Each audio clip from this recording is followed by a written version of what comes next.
Well, thank you, Devin. And certainly with all the good weather ahead, it might be a good time to get out and about this weekend. I know you always love getting out. You've been golfing quite a bit too. Yeah, I've been practicing up as a YMCA scramble this Friday. But right now, Devin, we're going to talk what's on our mind. Yeah, exactly. Devin and I, we always enjoy getting out into nature from time to time. But one thing about going north is important to remember, and that is the time change. Yep. So for today's On Our Mind, we're asking, where in Michigan should that time zone change from central, where we're at currently, to eastern zone change? That's my biggest pet peeve, because you got Gogebic County, you got Iron County, Michigan. Those two counties are in central time, but then you go a little bit east or a little bit north, and it's in eastern time. And I never understood how they set it up like that, or why the other counties are in the eastern time zone. But my personal thinking is, and I kind of looked at a map when making my thought on this morning, I say just east of Marquette is where they should draw the eastern time zone, because it kind of lines up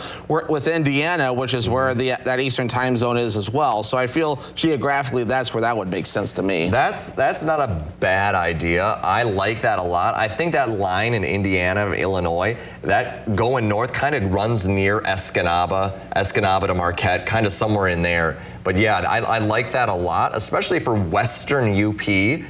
I mean, we're just headed north here. We're not even going any more east. That would put it in central time. And I'm sure there's people that come in from the Mackinac Bridge that go into the UP too. But that was another good discussion point I brought up yesterday with Devin. What about that Mackinac Bridge over there? That would be certainly the divider between the UP and the lower Michigan. It would be, however. Yeah, however, it's too east, I think. It is too east, but there are very few people living over there in that very eastern part of Michigan, the upper Michigan.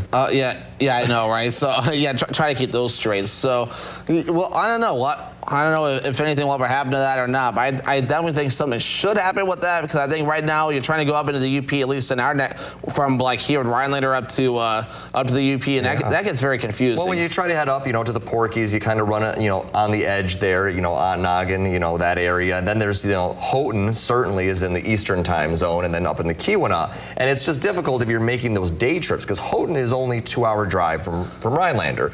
But with that time change, it's what is it, 3 hours, but then you're coming back and it's only an hour drive, and it's just, kind of a hassle that way. But as long as you set your watch at the right time, you'll be okay. Yeah, exactly. Like old school watches may come in handy. Yes. Or set your phone to stay in central time, so you don't have to worry about that. Just keep that mental note, though, whenever you make those plans. Because that makes it, you have to get going earlier, because things close earlier up in the UP, obviously, because of that extra hour. And I say that because as we come back down here, that's when we gain that hour back. Yes, we do. Well, certainly something to look at whenever you're traveling. I don't think Devin and I are ever going to get that time change that we so desperately like. Yeah, right. So we'll forever be wishing what could have been. Yeah, exactly. And as always, we're interested in your opinions on any of the topics that we have here, including this one today. So, I mean, feel free to send us an email or a message. Where do you think that line should be? Just let us know. Should there be a line? Should it stay the way it is? Should it move? I think it should move, but let us know. We're curious. Yes, we are. But coming up, we talk all things fair when looking ahead to our very own fair down the road, the Oneida County Fair coming up on Thursday. Yes, right nearby, right? But first, Howard is also at a fair, actually, Michael. There we go. And he's here with the Mr. Food Test Kitchen with a recipe for strawberry Italian ice. Ooh.